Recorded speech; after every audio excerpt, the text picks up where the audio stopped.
being able to effectively collaborate with your support team, maybe with the ISA, between the agent. Anytime there's multiple people involved in a process, if you can drive seamless collaboration, you're working as a team.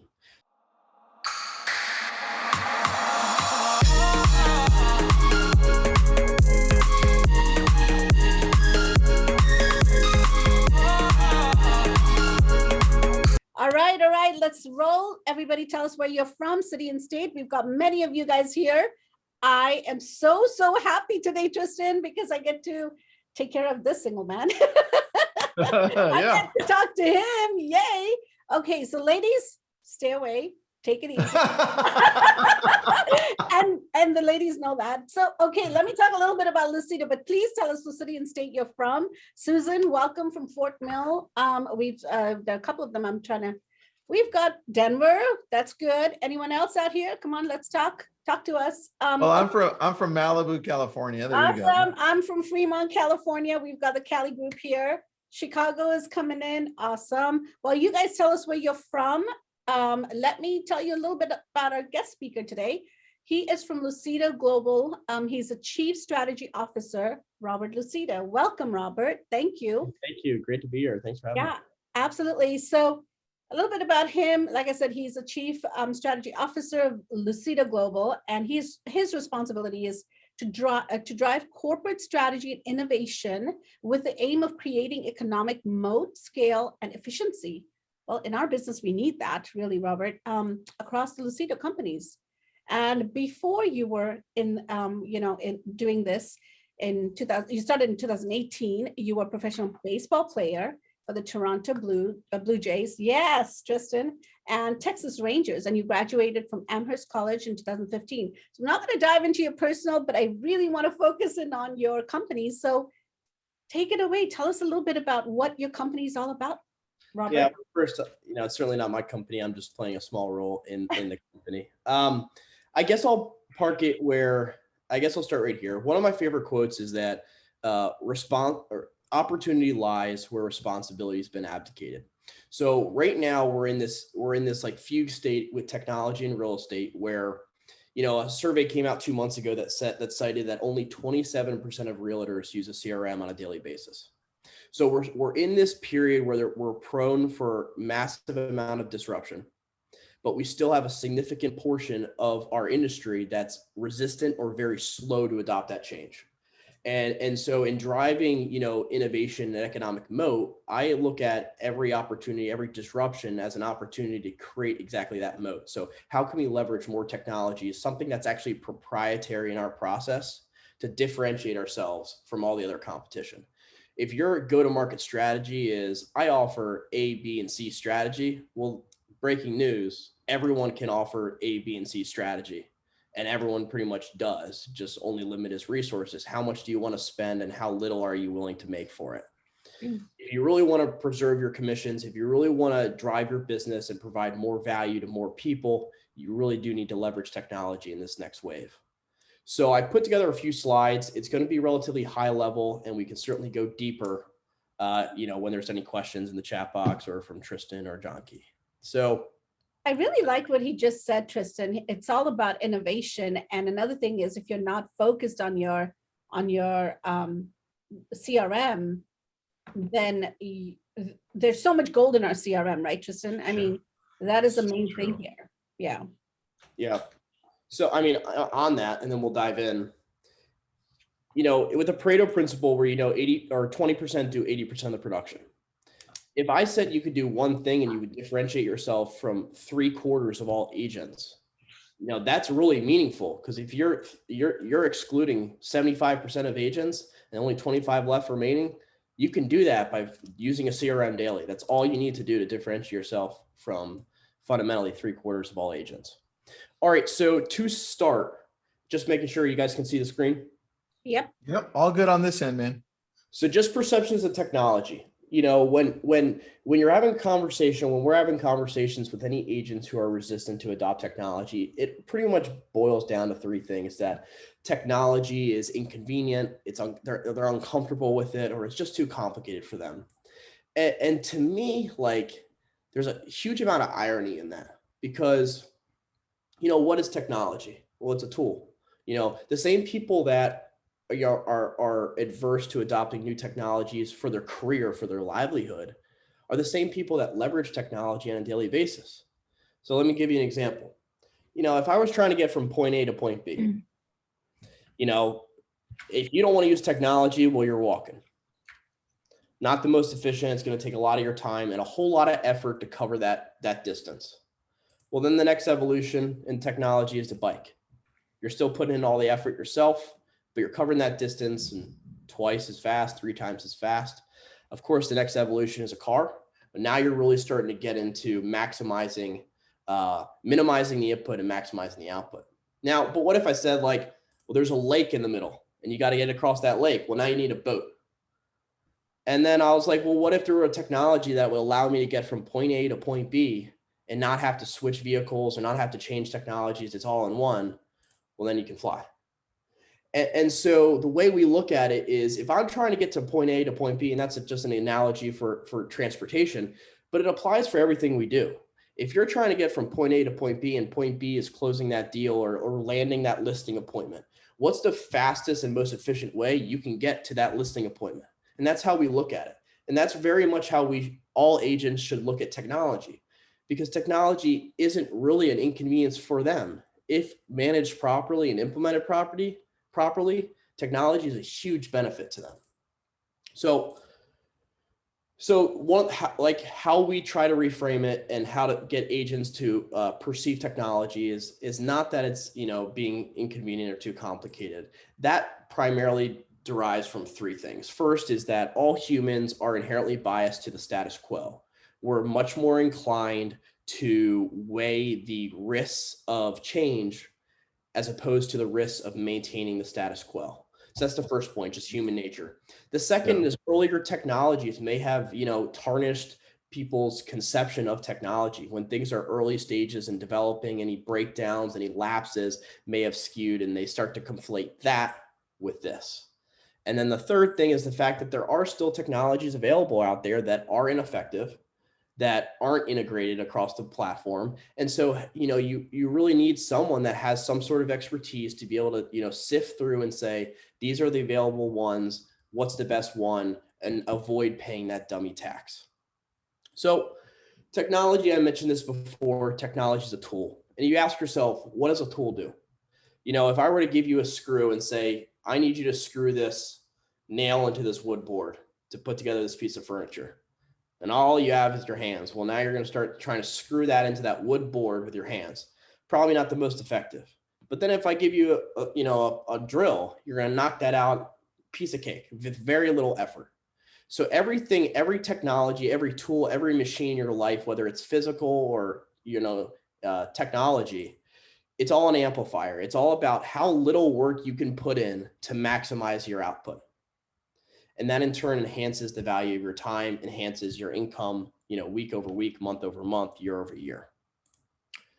So I want to dive into just 3 ways that technology can be an amplifier for your real estate business. And for each of these 3 ways, I'll give you some pointed questions that you can ask yourself, and that when you're going through your own specific business, your own specific business processes and systems, you can stop and ask yourself these questions. It's kind of like check-ins to evaluate your underlying technology. So the first is just amplifier. What are you trying to amplify? First and foremost is just your capacity. In that example with the car, you're able to travel more of a distance in the same amount of time. With the drill, you're able to complete that project in much less time with much less effort. So for your real estate business, what capacities are we improving and how are we doing it? So the first is outreach. You're able to reach out to more people.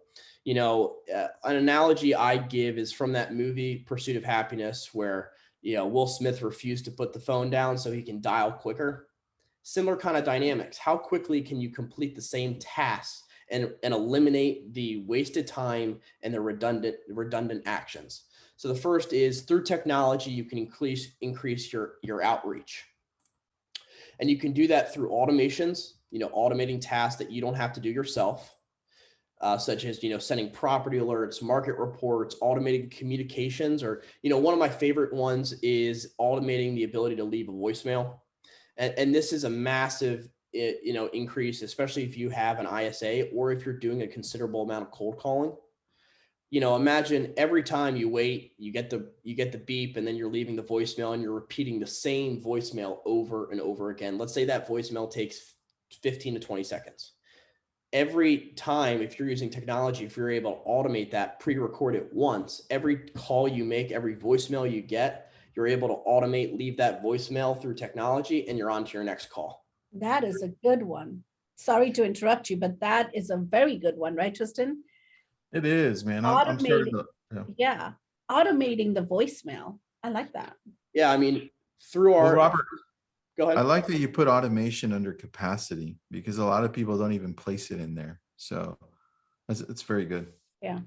Yeah, it gets to the point of, if you have all these redundant tasks that are wasting your time, that aren't revenue producing activities, or even if they're just redundant, if you can automate them, and you still accomplish the same net result, perhaps even at a better net result, all that time savings you're able to invest into other areas.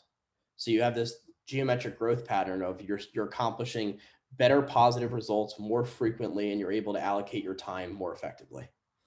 So with the voicemail thing, that's something that's not theoretical. We're doing it. We reduced our ISA's time needed to complete 60 calls down 40%. And it's by using these effective automations like that, and we're saving time and eliminating the wasteful time with every dial they make. All right, next, integrations. All right, that's the question, but I'll get into that in a minute. Integrations, being able to effectively collaborate with your support team, maybe with the ISA, between the agent. Anytime there's multiple people involved in a process, if you can drive seamless collaboration, you're working as a team. Too much, we have teams operating independently, where effectively they're individuals and they just kind of like dump it onto the next person, where there's no real-time collaboration. If you're able to drive collaboration, you work as a team, 1 + 1 can equal 3. Next is just synchronization of data. A lot of times we have even if you're trying to get into technology, you have a CRM, and then you manage your business management somehow. If they're not connected and communicating back with each other, you're taking money out of your pocket by decreasing the value of your database, but you're also inherently creating two separate data sets. So you're going to have a CRM that has different data, different information than your business management platform. And if you want to really manage this effectively, especially over time, they need to be in sync. Third is just intuition. How smart is your platform? I'll give you one example, or I guess I'll give you two examples. First is property alerts. Our property alerts through Chime are intuitive. So in our past CRM, our agents, our ISAs would have to manually create these property alerts. Again, taking time out of their day. And then anytime a client wanted updates, they would have to go in and make those updates manually. Currently, right now, property alerts are assigned automatically based upon search behavior, and they're automatically updated based upon new search behavior. Of course, we and the consumer has the option to make any changes to their search criteria, but the ability to intuitively make your property alert more intelligent, our open rates are through the roof. Our open rates are across the board are well over 31%. With property alerts, they're much higher than that, and market reports are over 50%. And it's because we're sending them valuable information that when a consumer sees that, they say, this is going to be worth my time to open and to look at. Then the next stage of the intuition is the fact that Chime actually keeps track of when the consumers are opening these property alerts. So if you schedule these property alerts to send, let's say twice a week, and you go 2 weeks and the client hasn't opened them at that schedule, the Chime system is going to update the delivery schedule to not only deliver better content, but also try to deliver it at the time that's most convenient for the consumer to drive up your open rate even further. So again, these are the kind of, proper utilizations of technology that can make you far more effective than you could ever be doing these tasks in a legacy method and a manual method.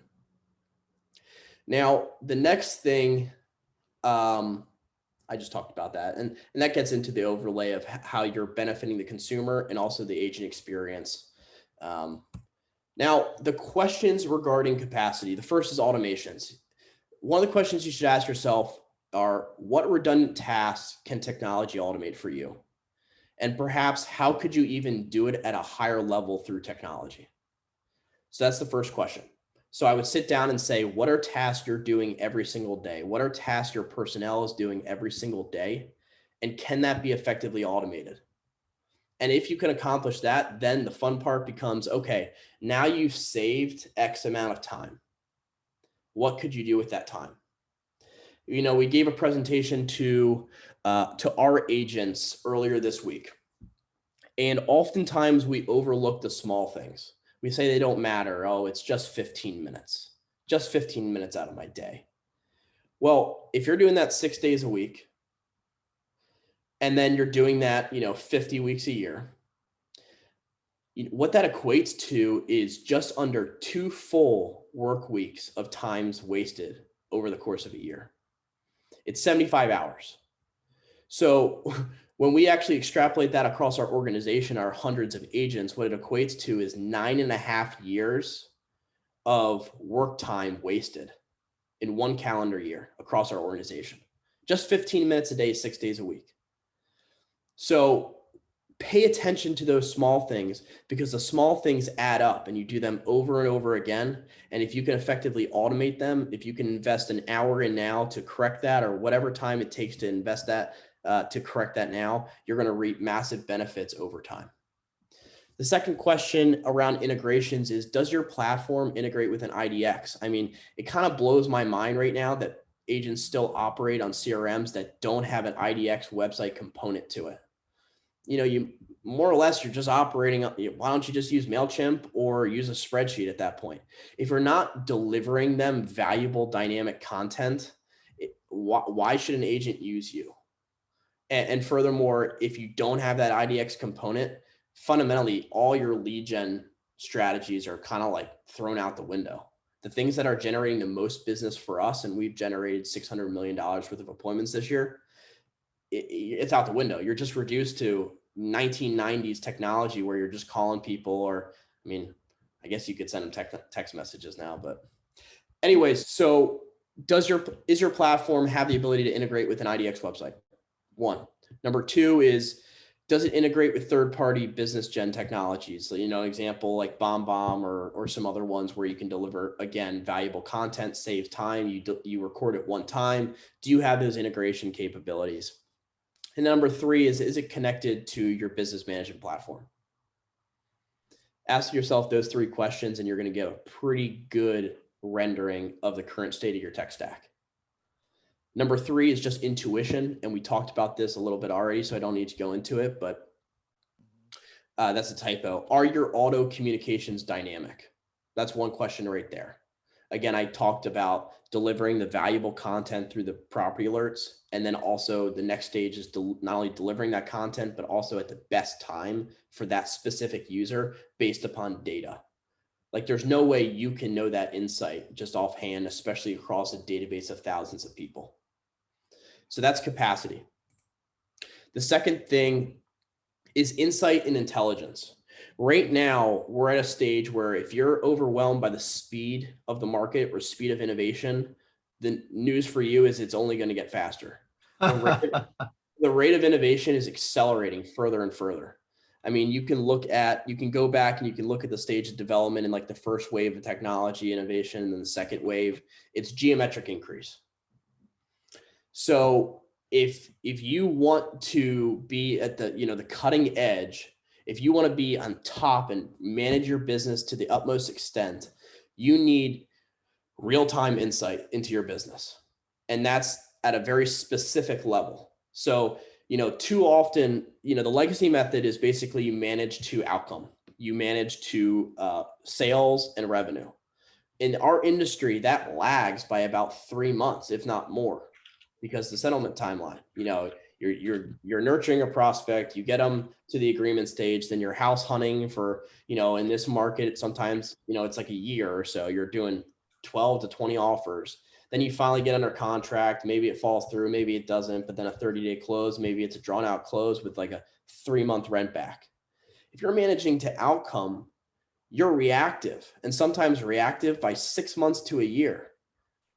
What does that do to your business if you're trying to extrapolate decisions that you should have made 5-6 months ago, and now you're trying to make them today?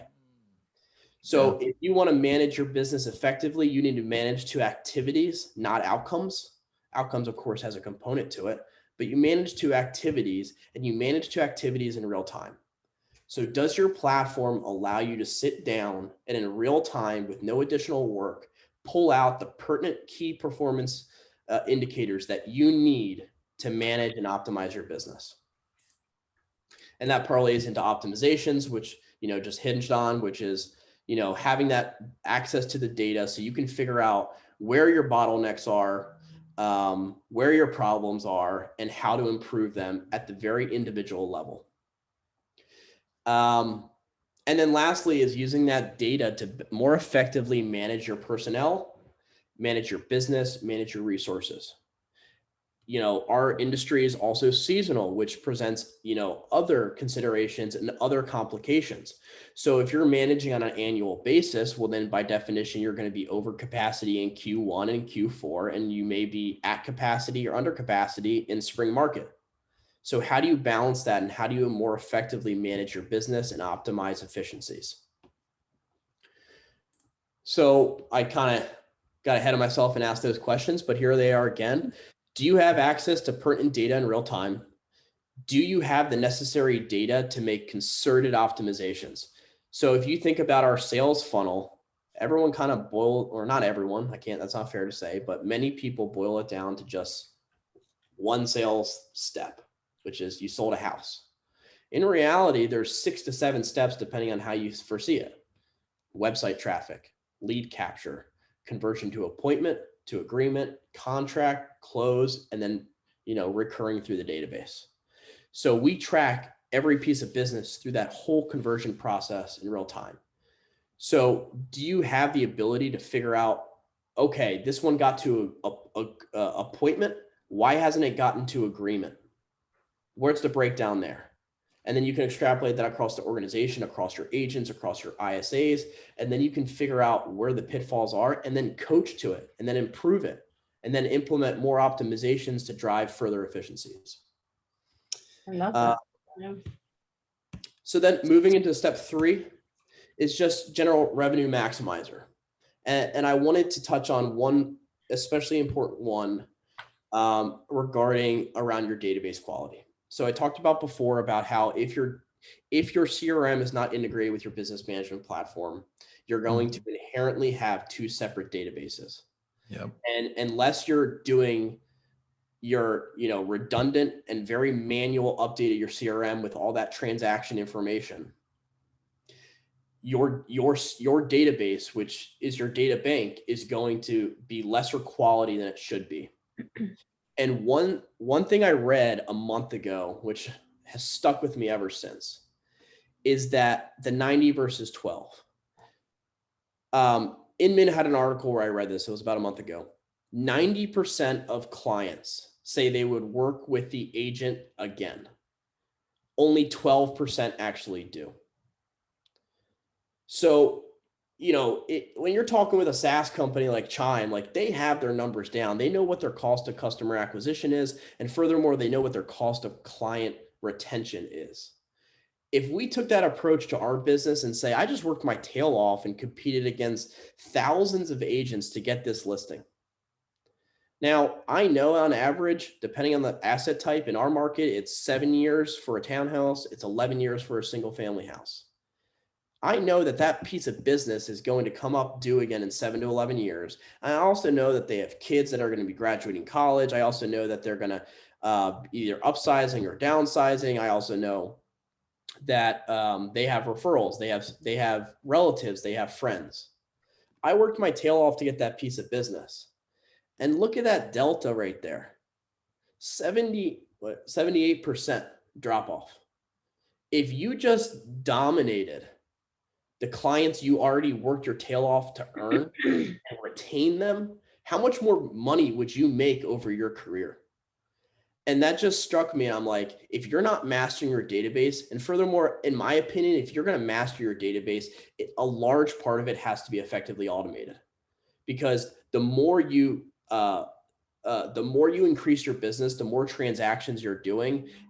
Every transaction is an opportunity for your database to break down if you're not doing the same manual things over and over again. So our database management is largely automated right now. When a transaction closes, it's pushing back into the CRM, it's updating it with the highest integrity information, which is coming from the settlement table. So that stuff is updated in real time automatically for our agents. And that compounds over years. So when our top agents are doing 50 to 100 transactions, when Bob and Tracy are doing 200 to 250 a year, having the ability that that's automated over time increases not only that client retention, but also those additional referral opportunities down the road. So, and then next is just a sales funnel. I touched on that before a bit. But here are the questions regarding your database and your sales funnel. Is your database up to date with transaction history? And more so, is it automated?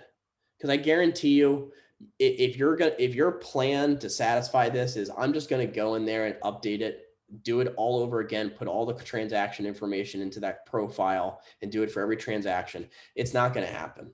I mean, honestly, we've tried that before technologies were available to automate it.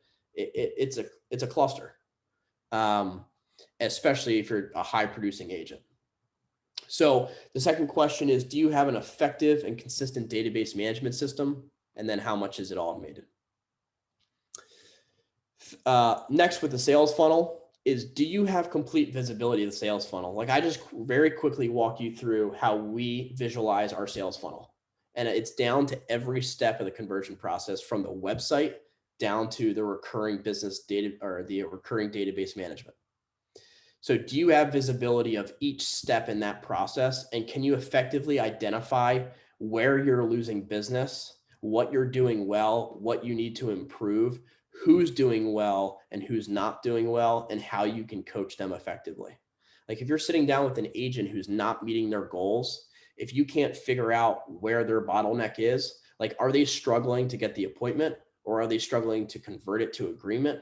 Or are they actually letting clients get away where they're not getting them under contract? Are they not submitting contracts effectively? Are they not negotiating effectively? Are they not, ironclad tightening up their contingencies or whatever to get it to the settlement table? Like if you can have complete visibility of it, you can make every person in your organization more effective and accomplish their goals.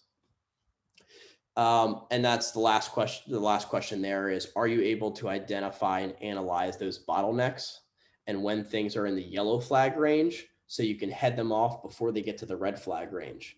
If you allow problems to get to urgent status, you're going to lose people. People are going to get frustrated. That's going to, boil down your team culture, your team cohesion, and that's going to spread. So when you identify problems early, you can nip it in the bud before they metastasize and spread throughout your organization. And then lastly, just a shameless plug, we have a big event coming up in Orlando on the 19th. And so you can go to findyourbigmo.com. This event is going to be really impactful. We have an amazing speaker, and it's going to get into elements of mastering your business, kind of like we've gotten to today, but a slightly different approach to it. So findyourbigmo.com. You can register for updates and to make sure that you're kept up to date when we announce who the speaker is and the details of the event.